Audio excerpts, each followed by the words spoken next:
ორი უნივერსიტეტის გაერთიანებაზე დაწყებული საუბრის შემდეგ დღეს პირველად გამოჩნდა ჯაბა სამუშია მედიასთან, მას შემდეგ რაც განათლების სამინისტროში დასრულდა შეხვედრა.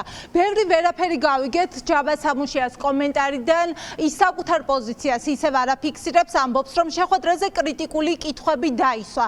უმჯობესი იქნება დაველოდოთ პარასკევის შეხვედრას, ასე ამბობს ჯაბა სამუშია, სადაც დეტალურად უფრო მეტ პასუხს პოლიტიკურ ნაწილთან დაკავშირებით, რატომ გადაწყდა ორი უნივერსიტეტის გაერთიანება, სავარაუდოდ ლექტორები მიიღებენ პასუხს გივი მიქანაძისგან, რადგან დღეს ტექნიკურ ნაწილზე ისაუბრეს დღევანდელ შეხვედრაზე, რადგან მიქანაძე საქართველოში არ არის, ბრუნდება კვირის ბოლოს და პარასკევს გაიმართება განათლების სამინისტროში უფრო დიდი შეხვედრა და ესწრებიან ორივე უნივერსიტეტის წარმომადგენლები და პოლიტიკური ვერდიქტი სწორედ იქ გახდება ცნობილი, წავა თუ არა დათმობაზე სამინისტრო და ორი უნივერსიტეტის გაერთიანების პროცესი ხომ არ მოიხსნება დღის წესრიგიდან, თუმცა ამის ფონზე დღეს ქართულ ოცნებაში მაინც ამბობდნენ და სამინისტროშიც, რომ პოლიტიკური გადაწყვეტილება მიღებულია და ორივე უნივერსიტეტი გაერთიანდება, თუმცა შეხვედრაზე შესული ლექტორების მთავარი გზავნილი იყო, რომ ეს პროცესი უნდა შეწყვეტილიყო. სამუშიამ ამის მეტი არის საუბრა და ჩვენ ასევე ვკითხეთ, რა ინფორმაცია აქვს მაშინ, როცა განათლების სამინისტრო ორი უნივერსიტეტის გაერთიანებას აპირებს, ვის დანიშნავს ამ შემთხვევაში რექტორად და მოიაზრება თუ არა ლევან იზორიას კანდიდატურა, რადგან მედიაში ვრცელდებოდა მასთან დაკავშირებით ინფორმაცია, ამ ეტაპზე ამბობს, რომ მას ეს ინფორმაცია არ აქვს და აცხადებს იმას, რომ თბილისის სახელმწიფო უნივერსიტეტს ახლა ერთადერთი რექტორი ყავს და ის თავად არის. იყო, რა თქმა უნდა, წავე შეკითხვები, დაისვა საკითხი ორი უნივერსიტეტის გაერთიანებასთან დაკავშირებით.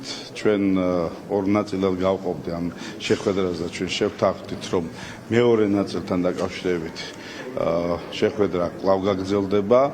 ეს იყო როგორც ტექნიკურ საკითხებთან დაკავშირებული ასე ვთქვათ შეკითხვები და მეორე იყო, რა თქმა უნდა, პოლიტიკური საკითხები, რომელსაც გასცემს პასუხს უკვე, რა თქმა უნდა, მინისტრი და ჩვენ გადავწყვიტეთ, რომ პარასკევს როგორც ტექნიკური უნივერსიტეტი, ასევე თბილისის სახელმწიფო უნივერსიტეტი ერთად შეხვდება განათლების, მეცნიერებისა და ახალგაზრდობის მინისტრს ბატონ გივი მიქანაძეს და ჩვენ იქ გვექნება უკვე საუბარი კონკრეტულად აი ამ გადაწყვეტილების ასე ვთქვათ ამ გადაწყვეტილებასთან დაკავშირებით.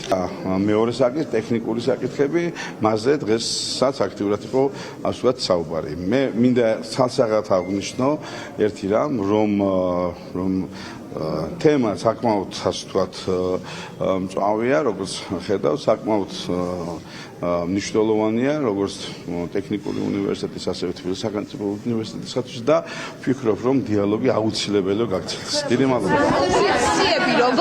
ისიც ვინ იქნება რექტორი იმსჯელეთ, მსჯელობა იყო ძალიან მწვავე, მსჯელობა იყო ძალიან ემოციურიც, საქმიანიც, ძალიან ბევრი მწვავე შეკითხვა დაისვა და ახლა ველოდებით ბატონი მინისტრის ჩამობრძანებას და ანონსებული არის, რომ ბატონი მინისტრი შეხვდება როგორც ჩვენი უნივერსიტეტის წარმომადგენლებს, ისევე ტექნიკური უნივერსიტეტის წარმომადგენლებს და ვფიქრობ, უფრო მეტ დეტალს შემდეგ გაეცემა პასუხი. ცალსახად განაცხადა სახელმწიფომ, რომ ეს არის გადაწყვეტილება, რომ ეს გადაწყვეტილება მიღებულია, ახლა მსჯელობა მიდის დეტალებზე და მსჯელობა მიდის იმ საკითხებზე, რომ ეს პროცესი იყოს ძალიან მინიმალურად მტკივნეული. იმის მიუხედავად, რომ უნივერსიტეტების ლექტორების და სტუდენტების გაერთიანებას ეწინააღმდეგებიან, პროცესები დაშქარებული წესით მაინც მიმდინარეობს. პარლამენტში უმაღლესი განათლების შესახებ კანონპროექტის განხილვა დაშქარებულ ვადებში მიდის, სავარაუდოდ ხვალ მეორე და მესამე მოსმენით დაამტკიცებენ ცვლილებებს კანონპროექტში და როგორც დააანონსა განათლების მინისტრის მოადგილემ, უნივერსიტეტების გაერთიანება და რეორგანიზაცია უკვე დასრულებული იქნება ახალი სასწავლო წლისთვის, სექტემბრისთვის.